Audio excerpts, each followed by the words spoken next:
Assalamualaikum warahmatullahi wabarakatuh. Selamat datang di Memang Mudah Channel. Setiap orang punya cerita, tapi tidak semua orang menyadari bahwa di balik setiap kesulitan, selalu ada benih keberhasilan yang sedang tumbuh. Jangan lupa subscribe channel kami biar tidak ketinggalan kisah-kisah menarik. Dan tinggalkan komentar dari kota mana saja Anda sedang melihat video kami. Semoga bisa menjadi pengingat bagi kita semua bahwa harapan itu selalu ada. Di sebuah geria megah yang bertengger di perbukitan Tainan, Taiwan, kemewahan terasa mencekam. Dinan, seorang wanita berusia 35 tahun, duduk di kursi roda mahalnya, menatap kosong ke arah taman yang tertata rapi. Meskipun udara Tainan cukup sejuk, ia lebih suka mengenakan gaun sutra tipis yang memperlihatkan lekuk tubuhnya, sebuah bentuk pemberontakan bisu terhadap tubuh bagian bawahnya yang kini mati rasa. Kecelakaan 5 tahun lalu tidak hanya merenggut nyawa suaminya, tetapi juga merenggut harga dirinya sebagai seorang wanita. Baginya, pakaian terbuka adalah satu-satunya cara untuk merasa hidup dan diakui, meski kenyataannya ia merasa seperti pajangan yang retak. Kemarahan adalah bahasa sehari-hari Dinan. Keluar. Kamu tidak bisa melakukan hal sederhana seperti menyeduh teh dengan benar, teriaknya, melemparkan cangkir porselen ke arah pintu. Pelayan lokal yang sudah bekerja selama 2 minggu itu lari terbirit-birit, menyusul belasan pelayan lain yang menyerah menghadapi badai emosi sang janda kaya. Dinan tidak hanya lumpuh secara fisik, jiwanya telah membeku sejak malam berdarah itu.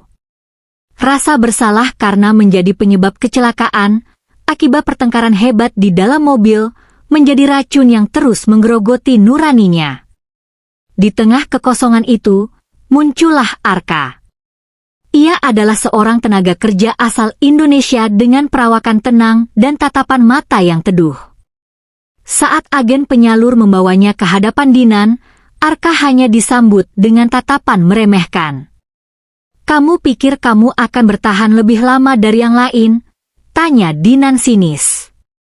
Arka hanya tersenyum tipis, sebuah senyuman yang tidak mengandung rasa takut maupun rasa kasihan yang berlebihan. Ia mulai bekerja dengan ketulusan yang aneh bagi Dinan. Arka tidak pernah membantah, namun ia juga tidak membiarkan Dinan merendahkan dirinya secara berlebihan. Kesabaran Arka adalah sebuah anomali di rumah yang penuh dengan kebencian itu. Dinan sengaja menguji batas kesabaran pria itu dengan berbagai permintaan yang tidak masuk akal. Kadang ia meminta Arka mengangkatnya ke balkon hanya untuk menyuruhnya menurunkannya kembali semenit kemudian. Namun, Arka tetap melayani dengan lembut. Ia melihat melampaui pakaian minim dan kata-kata kasar Dinan. Ia melihat seorang wanita yang sedang berteriak minta tolong dalam kesunyian. Arka menyadari bahwa kelumpuhan ini bukan sekadar masalah saraf yang putus, melainkan manifestasi dari trauma yang belum tuntas. Suatu malam, Arka memberanikan diri untuk berbicara lebih dalam. "Nyonya, tubuh Anda adalah cerminan dari apa yang Anda rasakan di dalam. Jika hati Anda menolak untuk berjalan, kaki Anda tidak akan pernah mau melangkah," ucapnya sambil menyiapkan air hangat untuk merendam kaki Dinan. Dinan tertawa sinis. "Tahu apa kamu soal medis? Kamu hanya seorang pembantu." Namun, di balik sinisme itu, ada rasa penasaran yang mulai tumbuh. Arka mulai memperkenalkan metode pijatan saraf tradisional yang ia pelajari dari leluhurnya di Indonesia, digabungkan dengan pendekatan spiritual yang tenang. Pijatan Arka berbeda. Ia tidak hanya menekan otot, tetapi seolah-olah berkomunikasi dengan titik-titik energi yang tersumbat. Setiap sentuhannya diiringi dengan gumaman doa dan kalimat-kalimat penguat jiwa. Dinan mulai merasakan kehangatannya menjalar, sesuatu yang sudah lama hilang dari tubuhnya yang dingin. Arka tidak hanya menyentuh kulitnya, ia sedang mengetuk pintu batin Dinan yang selama ini dikunci rapat dari dalam. Proses ini perlahan membuat Dinan mulai menurunkan pertahanannya, meski egonya masih seringkali meledak secara tiba-tiba. Cahaya matahari sore menerobos celah gorden sutra, menciptakan garis-garis emas yang jatuh di atas permukaan kulit Dinan. Arka mempersiapkan minyak aromaterapi berbahan dasar cendana dan jahe, ramuan yang ia racik sendiri untuk menghangatkan aliran darah yang statis. Dinan berbaring telungkup, mengenakan gaun tidur satin hitam dengan punggung terbuka, sebuah kontras yang tajam antara kemewahan kain dan kekakuan tubuhnya yang tak berdaya. Arka memulai pijatannya dari pangkal tulang ekor. Jemarinya yang kasar namun terampil mulai menekan titik-titik saraf dengan presisi yang mengherankan. Nyonya, otot-otot di area ini sangat tegang. Seolah-olah mereka sedang mencengkeram sesuatu yang sangat berat agar tidak jatuh, bisik Arka pelan. Dinan hanya mendengus sinis, membenamkan wajahnya di bantal. Itu hanya otot mati, Arka. Jangan mencoba menjadi puitis. Namun, Arka tidak berhenti. Ia tahu bahwa ketegangan fisik ini adalah benteng pertahanan terakhir dari sebuah rahasia yang terkunci rapat. Setiap tekanan jempol Arka di sepanjang tulang belakang Dinan seolah-olah mengetuk pintu-pintu memori yang gelap. Arka mulai menggabungkan teknik pijat saraf dengan teknik pernapasan dalam. Tarik napas, Nyonya. Bayangkan udara ini masuk ke bagian yang paling sakit. Jangan ditahan. Biarkan rasa sakit itu bicara. Perlahan, keangkuhan Dinan mulai retak. Ia merasakan panas yang aneh menjalar dari sentuhan Arka, sebuah sensasi yang membakar namun menenangkan.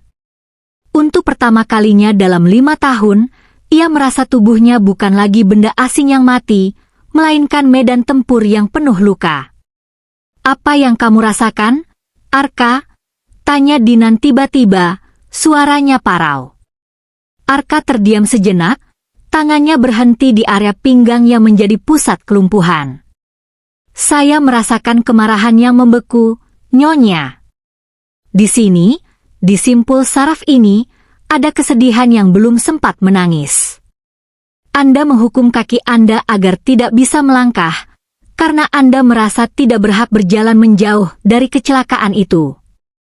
Kata-kata Arka menghantam jantung Dinan lebih keras daripada kecelakaan 5 tahun lalu. Pertahanan mental yang ia bangun dengan caci maki dan kemewahan seketika runtuh. Dinan mulai terisak. Awalnya hanya getaran kecil di bahunya, namun lama-kelamaan menjadi tangisan yang hebat. Ia membalikkan tubuhnya dengan bantuan tangan Arka, wajahnya yang cantik kini sembab dan merah. Aku yang membunuhnya, Arka, teriaknya histeris. Di bawah temaram lampu ruangan, Dinan akhirnya membuka kotak Pandora yang selama ini ia simpan. Ia menceritakan bagaimana di malam badai itu, ia terus memaki suaminya di dalam mobil, menuntut perceraian, dan mengucapkan kata-kata terakhir yang kejam, "Aku menyesal pernah mengenalmu." Tepat setelah kalimat itu terucap, sebuah truk besar menghantam sisi kemudi. Arka tidak menjauh. Ia justru menggenggam tangan Dinan yang gemetar hebat, memberikan kekuatan melalui kontak fisik yang tulus. Kata-kata itu adalah beban yang memutus saraf Anda, Nyonya. Anda lumpuh karena hati Anda menolak untuk memaafkan diri sendiri. Anda merasa jika Anda sembuh, Anda akan melupakan pengorbanannya. Dialog mendalam itu berlangsung berjam-jam. Arka menjelaskan bahwa lumpuh batin inilah yang harus disembuhkan terlebih dahulu. Tanpa pelepasan emosi, metode medis secanggih apapun di Taiwan tidak akan pernah bisa membangkitkan kaki yang enggan untuk melangkah. Malam itu, setelah tangisannya mereda, Dinan merasakan sesuatu yang belum pernah ia rasakan sejak kecelakaan, rasa lelah yang damai. Simpul emosi yang tersumbat di tulang belakangnya seolah melonggar. Arka melanjutkan pijatannya, kali ini dengan gerakan yang lebih lembut dan ritmis, seolah sedang menenangkan badai yang baru saja lewat. Malam ini, tidurlah tanpa rasa bersalah, Nyonya. Suami Anda tidak ingin Anda menjadi penjara bagi diri Anda sendiri, bisik Arka sebelum meninggalkan kamar. Di kegelapan malam, untuk pertama kalinya, Dinan merasakan kedutan kecil di ujung ibu jari kakinya, sebuah tanda kehidupan yang kembali berdenyut. Namun di dalam game pribadi Dinan, suasana terasa panas oleh peluh dan ketegangan. Setelah ledakan emosional di babak sebelumnya, harapan kini menjadi beban baru bagi Dinan. Ada ketakutan yang mencekam di matanya, ketakutan bahwa harapan ini hanyalah fata morgana yang akan kembali menghempaskannya ke kursi roda selamanya. Sekali lagi, Nyonya. Fokuskan seluruh pikiran Anda pada otot paha kanan. Bayangkan ada aliran listrik yang mengalir ke sana, instruksi Arka dengan nada yang tenang namun tegas. Ia berlutut di depan Dinan, menyangga kedua lutut wanita itu dengan tangannya. Dinan mengerang, wajahnya memerah karena usaha yang luar biasa. Keringat membasahi dahi dan mengalir ke lehernya, membuat pakaian tipis yang ia kenakan melekat erat di tubuhnya. Namun, kali ini penampilannya bukan untuk menggoda, melainkan manifestasi dari perjuangan hidup dan mati. Latihan fisik yang diberikan Arka semakin intens. Ia tidak lagi hanya memijat, tetapi mulai memaksa Dinan melakukan gerakan kinetik. Arka menggunakan metode spiritual yang ia sebut sebagai penyatuan napas dan gerak. Setiap kali Dinan mencoba mengangkat kakinya, Arka memintanya untuk menghembuskan napas panjang, seolah membuang sisa-sisa trauma yang masih tersangkut di sumsum tulang belakangnya. Namun, kemajuan tidak datang dengan mudah. Di jam kedua latihan, kaki Dinan lemas dan ia nyaris tersungkur ke lantai marmer jika Arka tidak sigap menangkap tubuhnya. "Aku tidak bisa, Arka." "Ini mustahil," teriak Dinan frustrasi, napasnya memburu. Amarah lamanya sempat tersulut kembali, namun bukan ditujukan pada Arka, melainkan pada ketidakberdayaan tubuhnya sendiri. "Saraf ini sudah mati. Kamu hanya memberi harapan palsu padaku." Dinan memukul-mukul kakinya sendiri dengan kepalan tangan, sebuah tindakan menyakiti diri yang membuat Arka segera memegang kedua tangannya. Arka menatap mata Dinan dengan intensitas yang membuat wanita itu terdiam. "Yang mati bukan saraf Anda, Nyonya, tapi kepercayaan Anda," ucap Arka lirih. "Anda takut jika Anda bisa berdiri, Anda tidak lagi punya alasan untuk merasa dikasihani. Anda takut menghadapi dunia sebagai wanita yang utuh kembali, karena itu berarti Anda harus benar-benar meninggalkan masa lalu." Kata-kata Arka seperti cermin yang dipaksakan ke depan wajah Dinan. Di balik kemewahannya, Dinan sadar bahwa kursi roda telah menjadi tamengnya dari dunia luar. Jika ia sembuh, ia harus kembali menjadi Dinan yang bertanggung jawab atas hidupnya sendiri. Keheningan menyelimuti ruangan itu selama beberapa menit, hanya terdengar suara detak jam dinding yang berat. Dinan perlahan menenangkan diri. Ia menatap tangan Arka yang masih memegang tangannya, tangan yang kasar karena kerja keras, namun memberikan kehangatan yang tak pernah ia dapatkan dari kemewahan Taiwan. Dengan tekad yang muncul dari sudut terdalam jiwanya, Dinan berbisik, "Bantu aku berdiri." Sekali lagi, Arka membantu Dinan berdiri di antara dua palang sejajar, paralel bars. Kali ini, Arka tidak memeganginya, ia hanya berdiri satu langkah di depan Dinan, merentangkan tangannya sebagai pengaman. Lupakan kursi roda itu. Lupakan kecelakaan itu. Bayangkan Anda sedang berjalan menuju cahaya, bisik Arka. Dengan gemetar yang hebat, Dinan mulai memindahkan beban tubuhnya ke kakinya. Otot-ototnya yang menyusut selama 5 tahun kini berteriak protes, namun sebuah keajaiban terjadi. Saraf yang telah terhubung kembali melalui terapi batin itu mengirimkan sinyal kuat. 1 detik, 2 detik. Dinan berdiri tegak tanpa tumpuan tangan pada palang. Wajahnya menunjukkan campuran antara rasa sakit yang luar biasa dan kebahagiaan yang murni. Ia mengambil satu langkah pendek, menyeret kaki kanannya maju. Lalu kaki kiri. Langkah itu tidak sempurna, goyah dan rapuh. Namun bagi Dinan, itu adalah langkah paling berarti dalam hidupnya. Air mata haru jatuh membasahi pipinya saat ia menyadari bahwa tembok kelumpuhannya telah runtuh. Ia telah berhasil melampaui ambang batas kesanggupannya, membuktikan bahwa batin yang sembuh adalah kunci bagi fisik yang bangkit. Memantulkan cahaya pada lantai marmer yang kini tak lagi asing bagi langkah kaki Dinan. Tidak ada lagi suara desis roda kursi roda yang monoton. Yang terdengar kini adalah irama langkah kaki yang pelan namun pasti. Dinan berdiri di depan cermin besar, mengenakan terusan sutra berwarna putih tulang yang anggun. Ia menatap pantulan dirinya, bukan lagi sebagai janda kaya yang rapuh dan penuh amarah, melainkan sebagai wanita yang telah memenangkan peperangan melawan dirinya sendiri. Kaki yang selama 5 tahun dianggapnya mati, itu kini telah memiliki nyawa kembali. Meskipun terkadang masih ada sedikit getaran saat ia berdiri terlalu lama, saraf-sarafnya telah tersambung sempurna dengan kemauan batinnya. Dinan berjalan menuju balkon, tempat favoritnya dulu untuk meratapi nasib. Namun kali ini, ia tidak duduk. Ia berdiri tegak, membiarkan angin perbukitan menerpa wajahnya, merasakan sensasi lantai dingin di bawah telapak kakinya yang kini bisa merasakan tekstur dunia kembali. Di sudut ruangan, Arka sedang merapikan tas punggungnya. Kontrak kerjanya telah usai, dan tugasnya sebagai perawat sekaligus pembimbing spiritual telah tuntas. Arka menatap kamar yang selama berbulan-bulan menjadi saksi bisu perjuangan air mata dan peluh itu.